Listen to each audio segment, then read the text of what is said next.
Jamaica, along with the rest of the world, have been feeling the effects of high and rising inflation.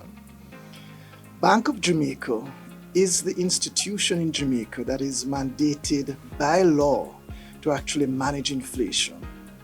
And so in that regard, we actually responded very swiftly and very early and very decisively to the increase in inflation that we've been seeing, which was actually spurred by rising inflation globally. And of course, Jamaica is open and we rely a lot on imports for not just production purposes, but also for consumption purposes.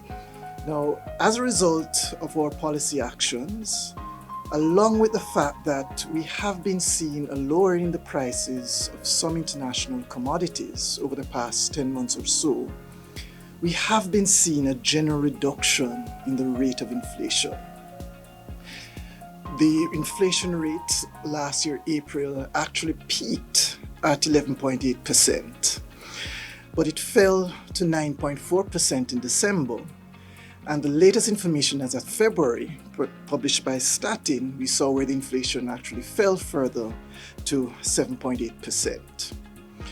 But at 7.8%, this rate of price increase is actually still too high and is above the bank's inflation target of 4% to 6%.